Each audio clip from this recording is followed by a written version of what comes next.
Hello and welcome to Projector, and on this episode, it's another Bruce Willis direct-to-video film as Devon Sawa must clear his name in Gasoline Alley. When four women are brutally murdered, detectives Bill Freeman and Freddy Vargas, played by Bruce Willis and Luke Wilson respectively, believe that ex-con tattooist Jimmy Jane, played by Devon Sawa, is the prime suspect, especially after they find a lighter with his shop's branding at the crime scene. Determined to prove his innocence, Jimmy starts doing some detective work of his own and begins to uncover a sinister conspiracy preying on young women operating in the shadows of the bright lights of show business, trying to frame Jimmy to keep it secret. Not to be confused with a long-running comic strip of the same name, Gasoline Alley is actually the latest Bruce Willis direct-to-video action thriller. As I've previously explained, Bruce Willis has decided to inexplicably follow in the footsteps of Steven Seagal of all people, by only doing 1 or 2 days worth of filming for $1 million each, and the rest of his role is filled in with a body double shot from behind, and that in exchange means that they can plaster his face on the cover with second billing, usually behind someone that is considerably less famous than him, like say a Saved by the Bell cast member. But then, last year, it suddenly escalated even further, because now he's also working with 308 Entertainment, Corey Large and Edward Drake, or Edward John Drake, as he's calling himself these days.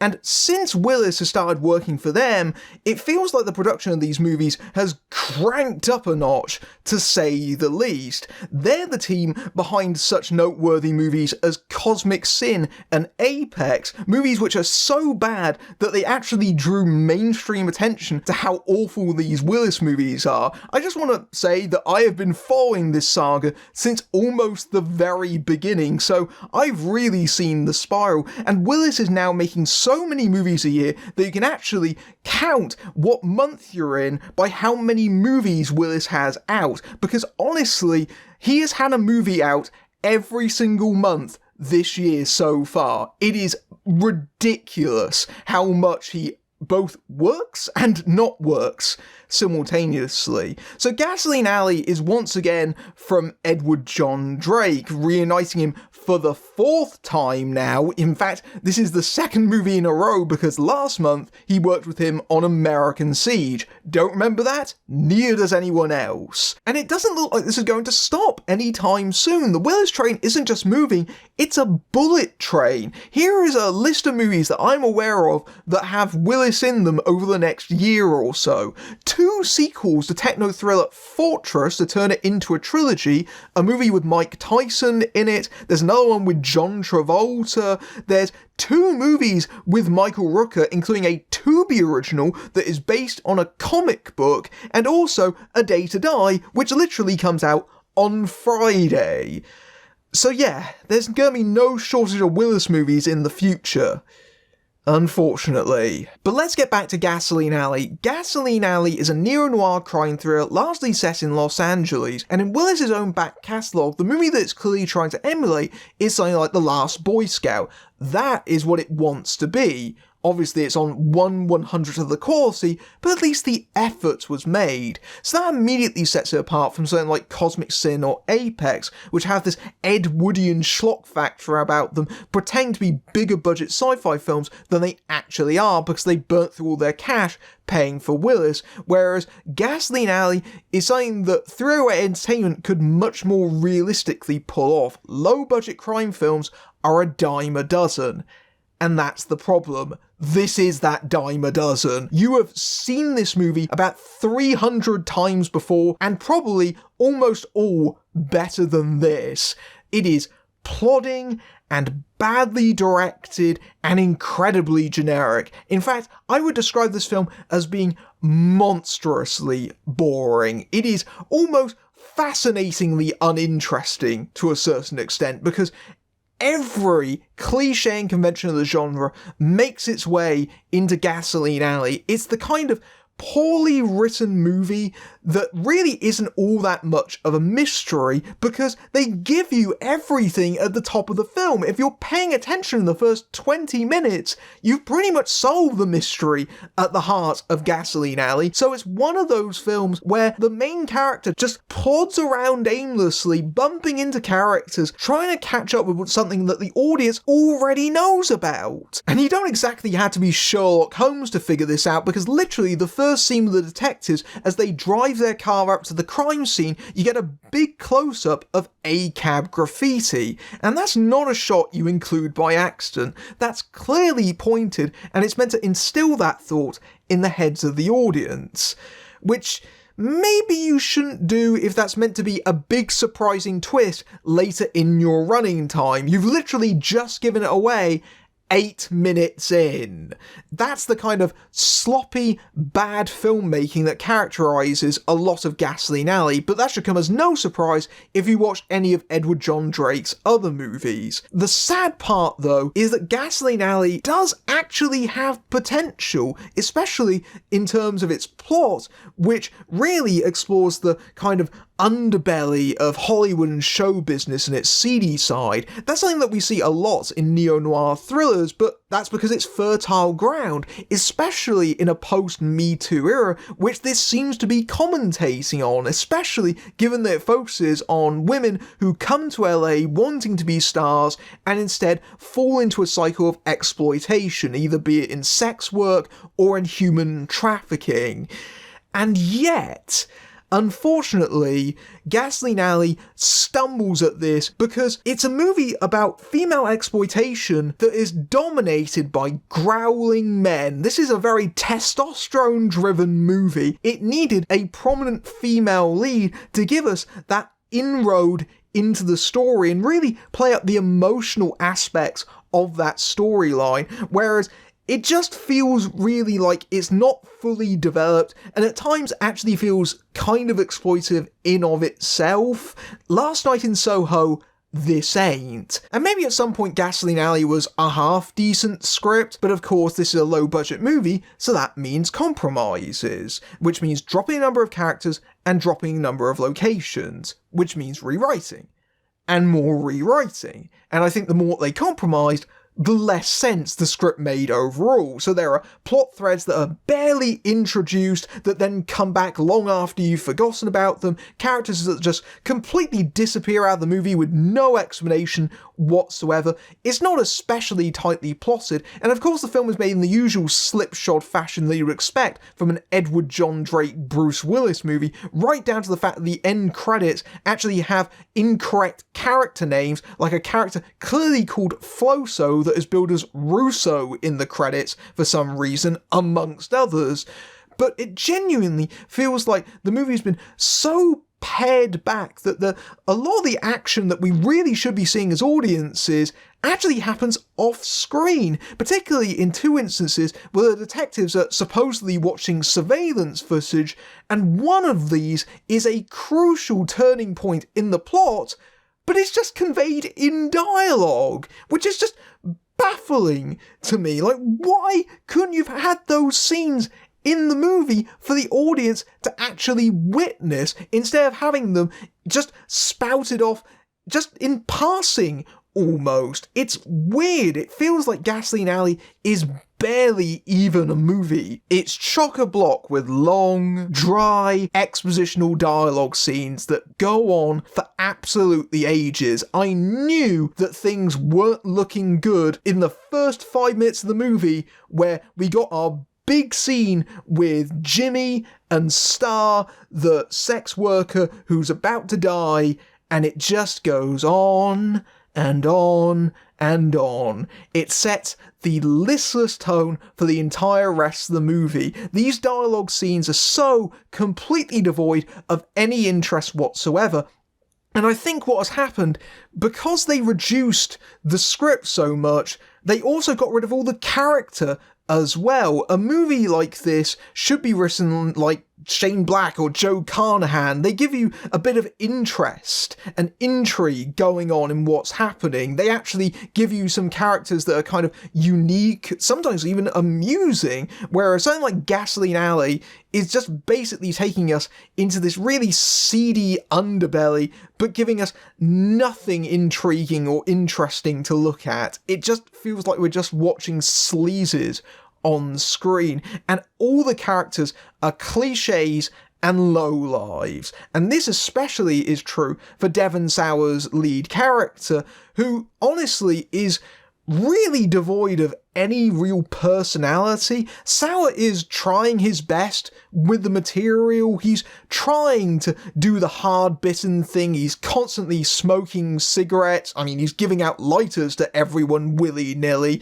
although it does seem like, because of that, having a lighter at the crime scene is very circumstantial at best. But the script and the performance gives the audience nothing to root for. He just brews his way through the film, seemingly as vaguely unpleasant as every other character in it, and that's before he crushes a man's head by repeatedly slamming it in a car door.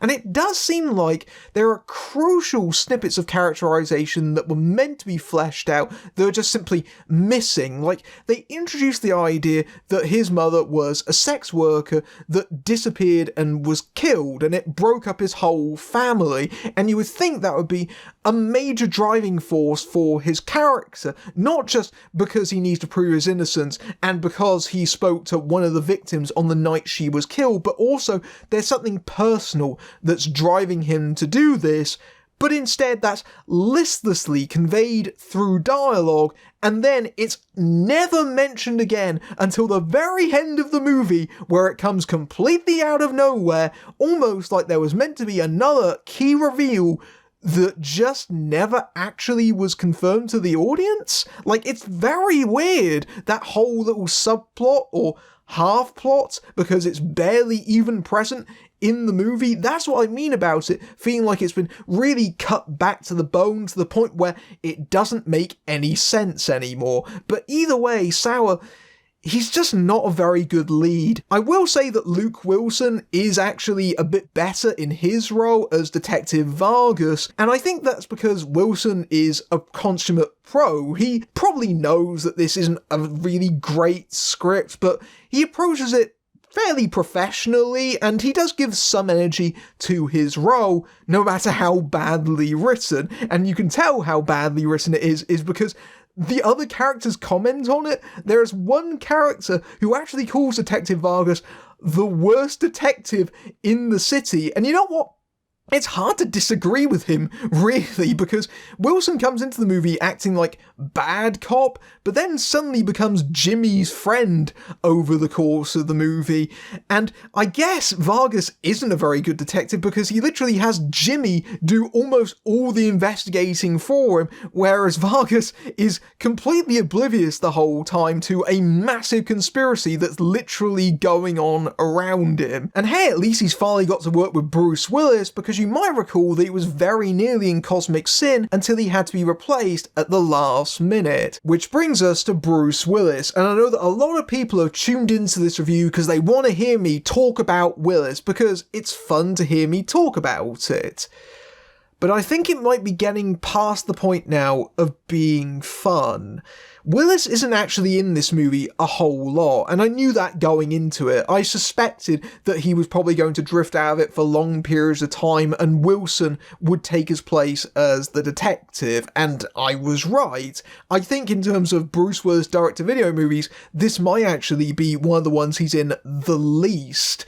He really is barely present in this film for a lot of it. He has a couple of scenes in the first 20 minutes or so, and then for about the next 50 minutes or so, he basically only appears sporadically in a handful of moments and then comes back a bit towards the end. He has less than 10 minutes of screen time and probably barely more than about 5 to 7 if you totaled it all up. And that's not counting the body doubles, although actually, because he's in this movie so little, there's actually only a handful of instances where I noticed he was being doubled for the most part. But Willis's performance in this movie is not just bad in the traditional Bruce Willis sense of this particular era of his career where he looks disinterested in the material completely. He looks worse than usual in Gasoline Alley. I would genuinely describe him as looking hazy a lot of the time. I've mentioned before how Willis delivers his lines in a strange staccato fashion because he's clearly being fed them through an earpiece, so he's saying lines that he's never heard of before and trying to interpret them as he's saying them, but I don't think that's been as blatantly obvious as it is in Gasoline Alley, because all of his line readings are really halting and trembling. Willis is strikingly low energy, even by this stage of his career in this film, and that is really shown up in the scenes that he has alongside Wilson, where Wilson delivers his lines very quickly, as you'd expect, and then he goes over to Willis, who is monosyllabic at best, mumbling, yeah, right, okay. It's really awkward. To say that they don't have any chemistry together would be an understatement. Wilson, of course, has the majority of the dialogue, but it's really striking how spaced out Willis looks in this movie, and also the fact that Willis seems like he's actually being edited out of scenes unusually. Usually, these Willis direct-to-video films, obviously, he's the central attraction, so they try to get every bit of usable Bruce Willis footage, whereas Gasoline Alley uncharacteristically has a lot of lines delivered by Willis off camera. They clearly filmed them as close-ups, but obviously they didn't work in the scenes that they were supposed to, so we just hold on, say, Devon Sawa whilst Willis delivers his lines off camera. Physically, Willis looks doddering as well. There are moments where they're clearly having to cut around him, like there's a scene where he has to get out of a car, but he can't do it in one movement, so he gets to the edge of the car and then they have to cut to another angle. And there are just other very strange moments, like in the very same scene, he goes to shoot someone and he says a line of dialogue, but we don't hear anything on the soundtrack, only the very last portion of the line, like he didn't say it correctly and they didn't have anything to cut around to. There's one point where he actually walks into a scene and he's got his hand elevated up to his chest. He just walks in like this.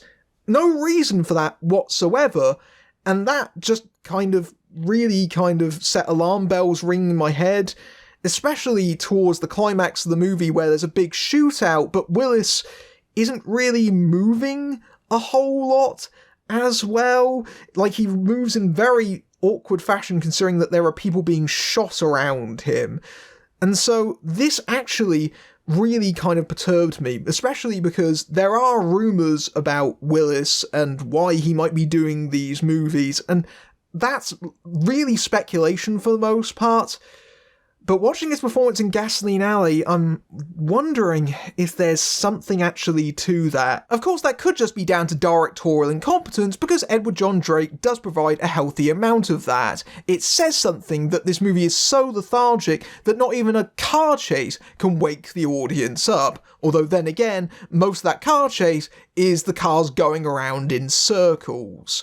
The movie, despite being set in Los Angeles, was actually filmed in Georgia because, of course it was, for the tax breaks. So Georgia unconvincingly plays Los Angeles. But you know this because at the very end of the film, at the top of the credits, we get an animated Georgia film credits logo at the screen. No idea why they decided to do that. I guess to surprise the audience with, hey, you thought this film was in LA? Turns out, Georgia! But I don't think this is the greatest advertisement for Georgia film credits I've ever seen, especially because Drake does such a bad job of hiding the location that at one point in the police station, it literally says Tifton, Georgia in the frame, just to give away the exact filming location of where this movie was shot. That's right, this movie is so bad that it can't even pretend that it's in Los Angeles properly. Willis himself aside, Gasoline Alley is probably one of the better films he's been in the last year or so. I mean, I can say this about it, it's the best Bruce Willis film that came out in February 2022, but that still makes it far from good. It's not incompetent enough to actually be enjoyable in a fun bad way. It's more proficient and procedural and sleazy enough that it just kind of drains you as you're watching it. This is disposable at best. It's a movie that you've seen a dozen times before and done far, far better than this. But honestly, it feels like the real mystery here isn't what's actually going on in the film itself, it's what's happening with Willis. And I know I always end these reviews asking that question, like, what has happened with Bruce Willis? But I mean this sincerely, what's happening with Bruce Willis? I'm watching his performance in this movie and I'm concerned for him.